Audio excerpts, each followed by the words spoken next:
believe that most people are blinded by how much brilliance they actually have. And instead, you end up playing a really small game. And when I'm talking about brilliance, I'm not talking about how smart you are. I'm not even talking about what your IQ is.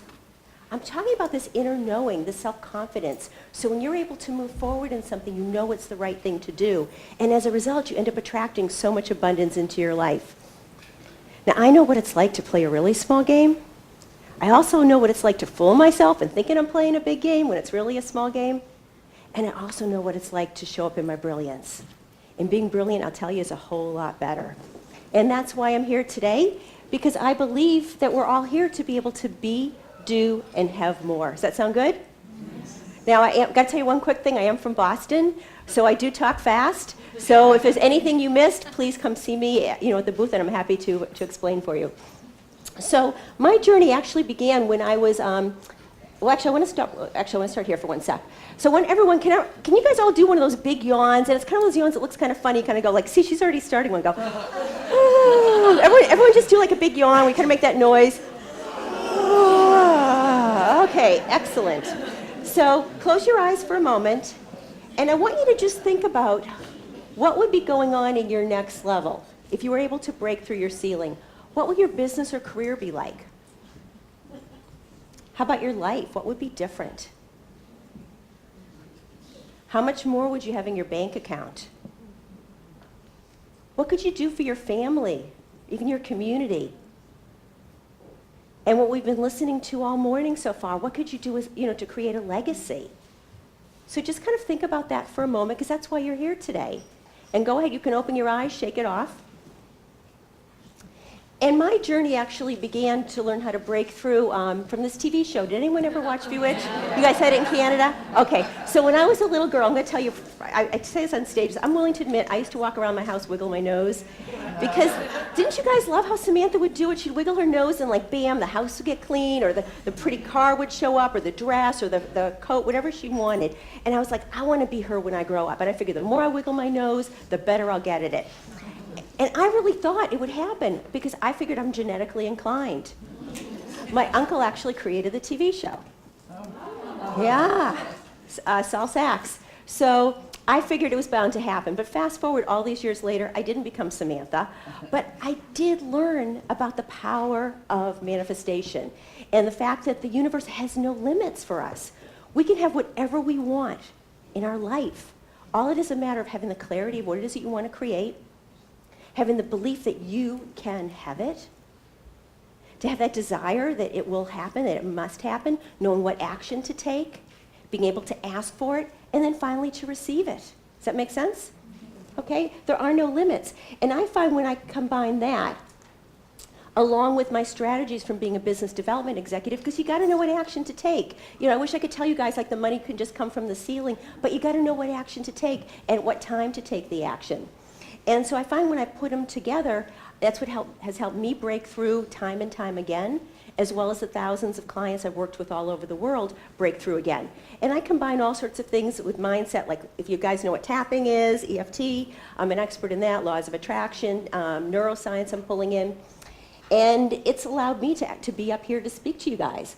Now that is actually in Hollywood. If anyone likes fun facts, that Quilly Award, which I got for the best-selling book, is actually made in the same factory as the Oscars and Emmys. And I like trivia. I just think that's fun. Also, sequin dresses are really heavy, and if you're running through an airport, it's not a good thing. But it was a lot of fun. And so what I've been able to do from breaking through my ceiling is I'm actually a bit of a shy introvert. Is anyone here shy or yeah? And I've been able to be interviewed at one time, have 500,000 people listen to me as I teach. My best-selling book. I speak on stages all across North America, helping thousands of clients. My new book is actually the proof. The book will be out next week, Go or Don't Go. I'm really excited because my legacy is I wrote this for my dad who just passed away. And so that will be out. And I'm also a member of the exclusive 5% Club. And what that means for entrepreneurs is that most entrepreneurs, unfortunately, even though it's the fastest growing industry, most entrepreneurs do not make money, and most don't cross over 6 figures, and most don't have profitable businesses. And I'm very fortunate that I am a member of the club, and in fact, I doubled my profitability this past year. Because I believe if you're going to have a business, make some money. That's the whole point. So when I share those successes with you, I'm not sharing them to say like, woohoo, look at me, but to say if I can do it, all you guys can do it too. You know, it's just a matter of taking the steps and learning how to do it. So I want to share with you how to break through your ceiling. And I'm going to use it and kind of talk about money as an example, but understand what I teach you in this formula. You could use it in pretty much any area of your life. So quick, grab a piece of paper, because I'm going to give you some numbers to write down. Now money, as I'm talking about it, money is just a form of energy. And unfortunately, I don't have time to get into the whole study of money and what money actually is, but all you're doing is trading one thing for another, but yet everyone gives money so much power.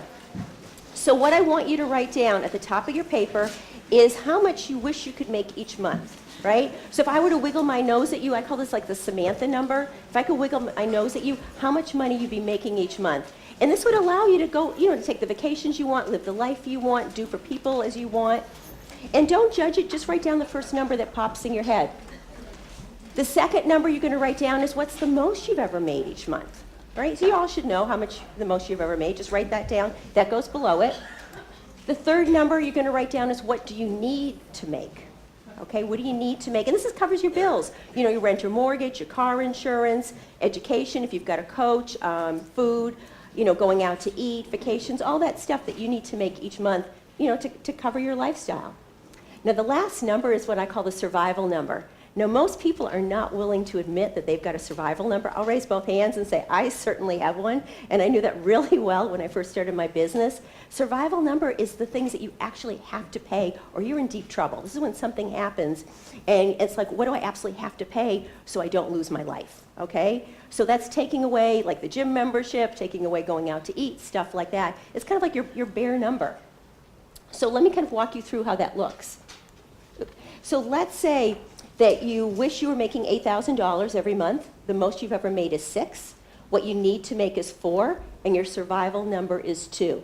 Now, interestingly enough, often that what you wish you were making is double what you currently are making. Now, because of my time today, I'm only going to focus in on 2 numbers, and they're really important.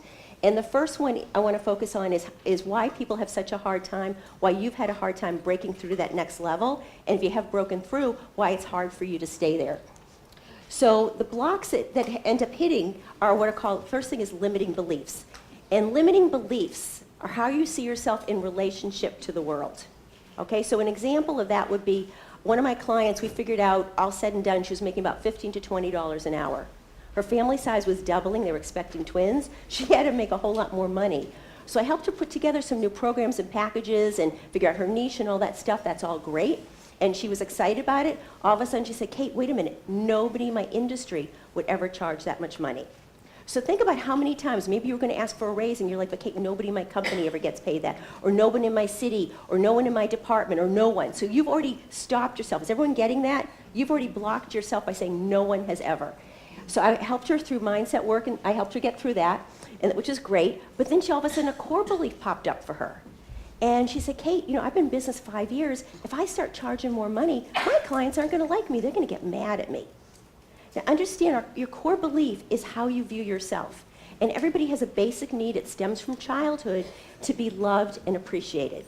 So anytime you're about to step into something and you feel that people are going to get mad at you, they're not going to like you. So if I ask my boss for a raise and he'll get mad at me, or if I charge my clients more money, they won't like me. If you hold on to those beliefs, again, you're going to stop yourself. Making sense to everybody?